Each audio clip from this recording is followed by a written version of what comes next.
Naomi had a kinsman of her husband's, a mighty man of wealth, of the family of Elimelech, and his name was Boaz.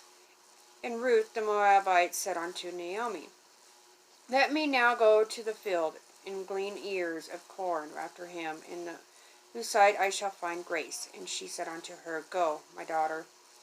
And she went and came, and gleaned in the field after the reapers, and her hap was to light on a part of the field belonging unto Boaz, who was of the kindred of Elimelech. And behold, Boaz came from Bethlehem, and said unto the reapers, The Lord be with you. And they answered him, The Lord bless thee. Then said Boaz unto his servant that was set over the reapers, whose damsel was this. And there was a servant that was set over the reapers answered and said, It is the Moabitish damsel that came back with Naomi out of the country of Moab. And she said, I pray you, let me glean and gather after the reapers among the sheaves. So she came, and have continued even from the morning until now, that she tarried a little in the house. Then said Boaz unto Ruth, Hearest thou not, my daughter?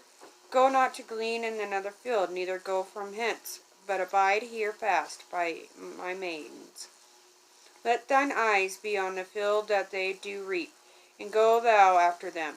Have I not charged the young men that they shall not touch thee? And when thou art athirst, go unto the vessels, and drink of that which the young men have drawn.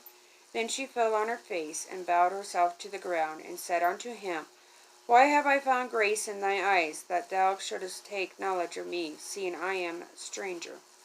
And Boaz answered and said unto her, It hath fully been shewed me all that thou hast done unto thy mother-in-law since the death of thy husband, and how thou hast left thy father and thy mother in the land of thy nativity, and art come unto a people which thou knewest not heretofore. The Lord recompense thy work, and a full reward be given thee of the Lord God of Israel, under whose wings thou art come to trust. Then she said, Let me find favor in thy sight, my Lord, for that thou hast comforted me, and for that thou hast spoken friendly unto thine handmaid. Thou I be not like unto one of thine handmaidens. And Boaz said unto her, At mealtime come thou hither, and eat of the bread, and dip thy morsel in the vinegar. And she sat beside the reapers, and she reached her parched corn.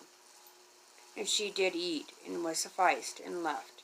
And when she was risen up to glean, Boaz commanded his young men, saying, Let her glean even among the sheaves, and reproach her not.